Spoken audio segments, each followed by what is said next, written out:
On the Senate floor Wednesday, Senator John Thune excoriated the Inflation Reduction Act. President Biden and Democratic lawmakers celebrated the passage of the $430 billion climate, tax, and health care bill at the White House on Tuesday.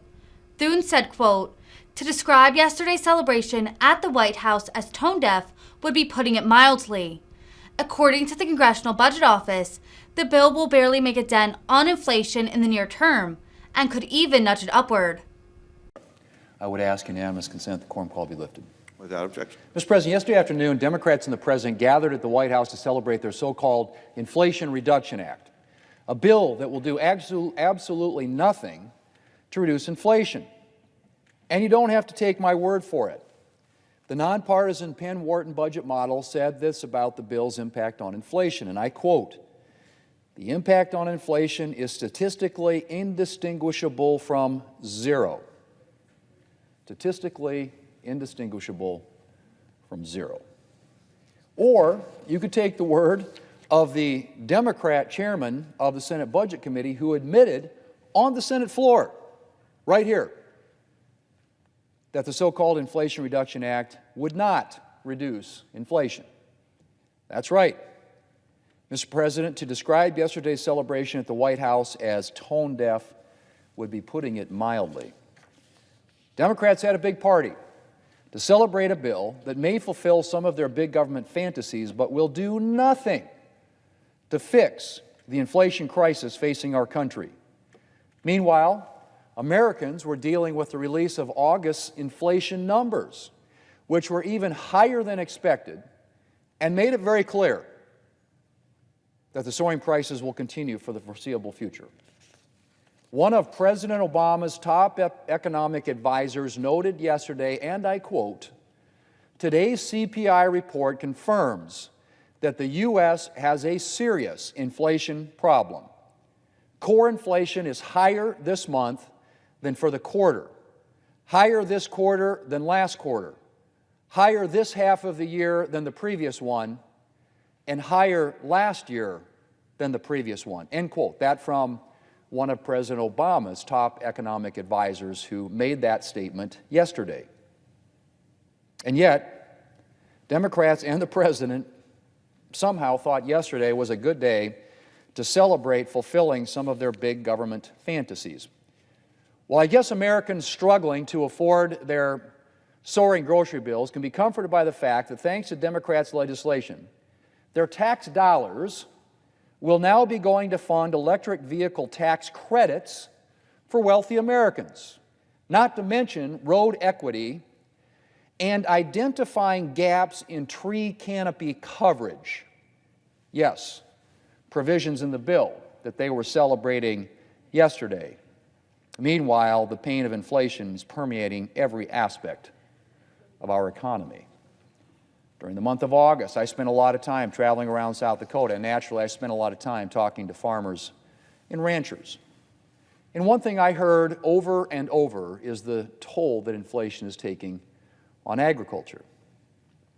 Now, in addition to the normal challenges every American is facing from inflation, like high utility bills, high grocery prices, farmers and ranchers are facing massive increases in the price of essential inputs like fertilizer and fuel. Under the Biden administration, farm production expenses will reach a record high this year. Fertilizer prices are on track to increase by 84%. 84%. That is a staggering increase.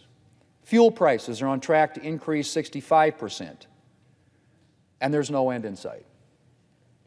And farmers are facing a huge increase in interest costs thanks to a combination of higher interest rates and record high farm debt. Gross farm income is actually supposed to reach a record level this year, but those gains are expected to be entirely wiped out by inflation, and then some. Thanks to inflation, net farm income is expected to decrease at a time when gross farm income is expected to reach a record level, 14% higher year over year than last year. Net farm income, inflation adjusted, is actually going to go down because of the impact of inflation. Meanwhile, Democrats were at the White House celebrating a bill that will not only do nothing to address our inflation crisis, but will drive up energy bills for American farmers and American families. Mr. President, agriculture is the lifeblood of my state of South Dakota, and addressing the needs of farmers and ranchers is always one of my top priorities here in the Senate. And while it's unfortunately going to be difficult to stop Democrats from prolonging our inflation crisis as long as they're in charge in Washington, in the meantime, I'm doing everything I can to make life easier for our farmers and ranchers. One of my top priorities right now is preparing for the 2023 Farm Bill to make it as effective as possible in addressing the challenges that are facing our farmers and ranchers. I've been holding roundtables in South Dakota to hear directly from producers about their priorities for the Farm Bill. So far, I've held roundtables covering row crops, conservation, and livestock.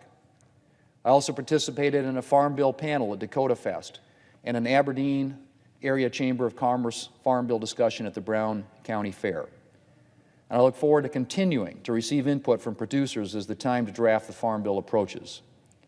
I've also begun introducing legislation based on my conversations with farmers and ranchers that I will work to get included in the Farm Bill.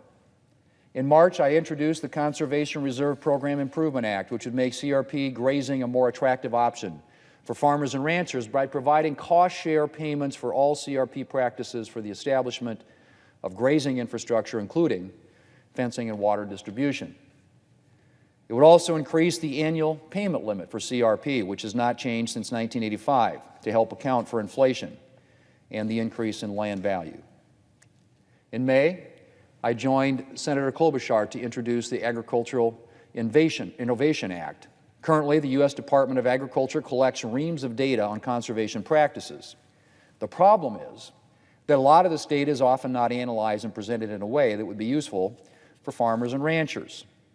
The legislation Senator Klobuchar and I introduced would provide for better processing and development of the data that USDA collects so that farmers and ranchers can evaluate the impact of conservation and other production practices on things like soil health, crop yields, and profitability. Our bill would make it easier for farmers and ranchers to decide what conservation practices to adopt by, among other things, helping producers identify the ways that adopting conservation practices can improve their bottom line. In the next couple of weeks, I'll be introducing another piece of legislation for the 2023 Farm Bill to improve the effectiveness of livestock disaster assistance for producers.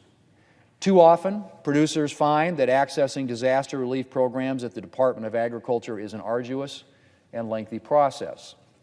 I'm working on legislation that would make it easier for farmers and ranchers to access the Livestock Forage Disaster Program and the Emergency Conservation Program so that producers can receive timely assistance in the wake of natural disasters like drought and flooding. The U.S. Drought Monitor plays a critical role in triggering USDA disaster assistance, and I'm working to build on my previous efforts to improve weather monitoring and the accuracy of the Drought Monitor.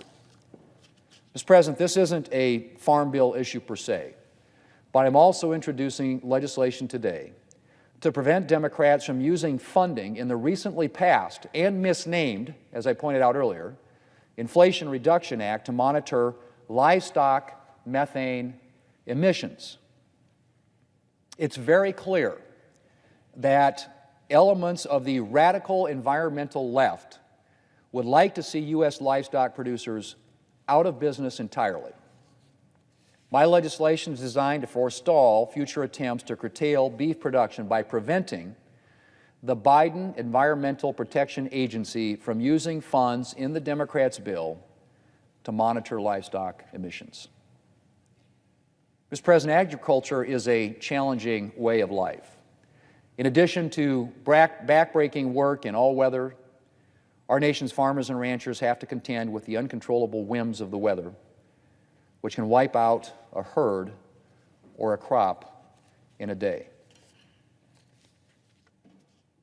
And as if the actual challenges of the job weren't enough, over the course of the Biden administration, our nation's farmers and ranchers have had to deal with soaring inflation.